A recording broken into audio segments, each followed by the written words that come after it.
kiri kanan, sekarang ke kiri lagi. Gubernur Nusa Tenggara Barat, silakan.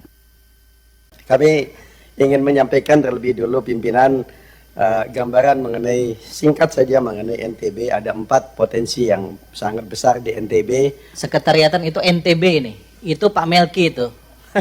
Ya, walaupun mirip-mirip anunya. NTB. Oke, coba.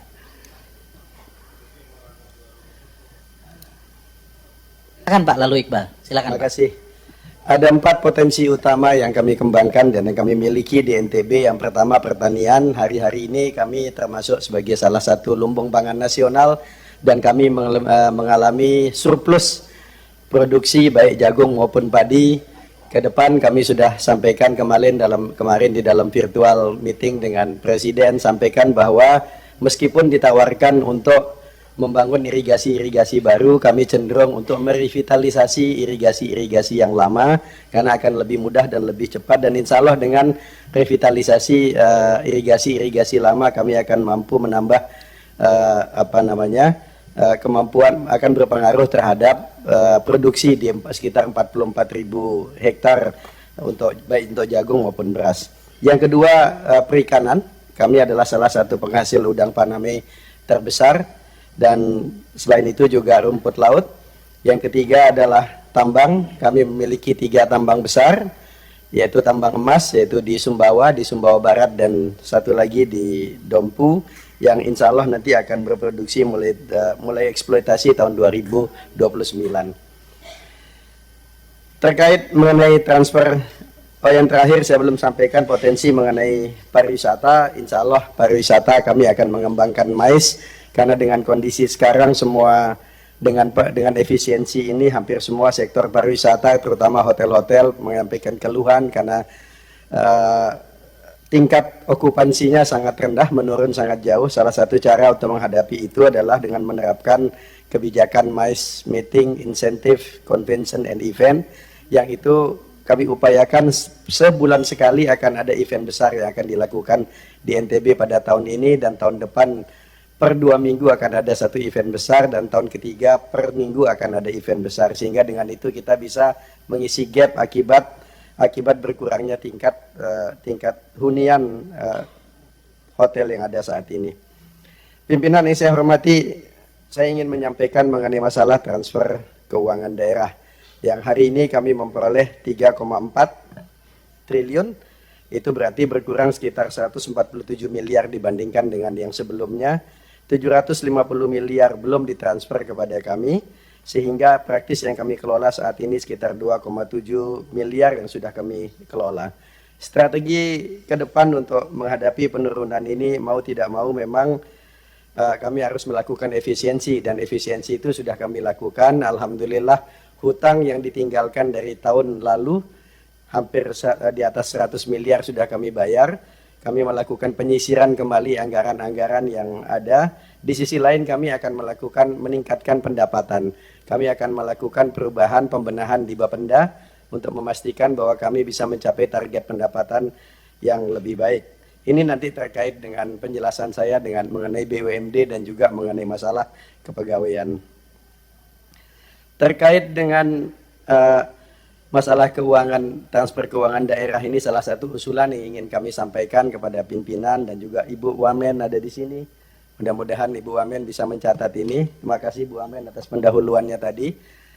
Adalah mengenai banyaknya regulasi yang terkait dengan tata kelola transfer keuangan daerah. Menurut kami terlalu rigid, menurut kami yang baru 2 bulan menjadi gubernur. Ini aturan-aturan yang dibuat oleh Kementerian Dalam Negeri terlalu rigid, sehingga sangat menyulitkan di dalam tata kelola keuangan daerah.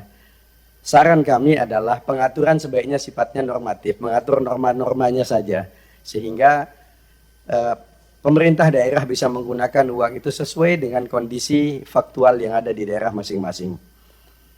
Yang kedua, kami ingin sampaikan mengenai masalah BUMD. Saat ini kami memiliki 5 BUMD. Kami nggak bisa bilang bahwa kondisi BUMD kami baik-baik saja. Hari-hari ini kami sedang menata kembali Bank NTB Syariah. Kami memiliki Bank NTB Syariah dengan aset sekitar 16 miliar.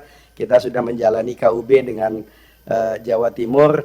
hari-hari ini lagi gonjang-ganjing, termasuk beberapa saat lalu kami termasuk terpengaruh oleh serangan cyber terhadap salah satu bank kami, dan hari-hari ini kami sedang melakukan pansel untuk merekrut mengganti seluruh pengurus yang ada.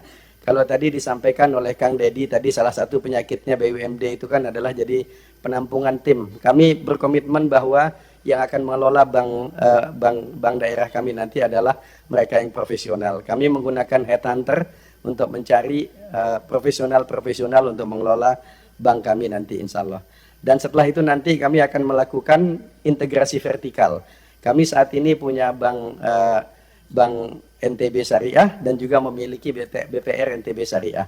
Target kami dalam tahun depan kami akan mulai melakukan integrasi vertikal, sehingga bank BPR akan kami integrasikan menjadi anak perusahaan dari bank NTB Syariah, sehingga kami hanya punya satu holding company yang akan mengurusi seluruh bisnis di sektor keuangan. Yang kedua, kami juga punya salah satu dari 5 ini, ada salah satu perusahaan BUMD, JNE, Gerbang NTB Emas, yang kondisinya saat ini bahkan tidak boleh RUPS karena nunggak pajak, sehingga tidak bisa melakukan RUPS. Insya Allah kami sudah melakukan konsultasi dengan DPRD dan tim di pemerintah Provinsi NTB. Dalam waktu dekat kami akan melakukan restrukturisasi, sehingga kedepannya JNE BUMD ini akan difokuskan ke bidang tertentu. Di luar itu, kami ingin sampaikan kepada pimpinan bahwa kami sudah mulai melakukan konsultasi dengan DPRD bahwa dalam waktu dekat kami akan mengusulkan pendirian yang kami sebut NTB Capital.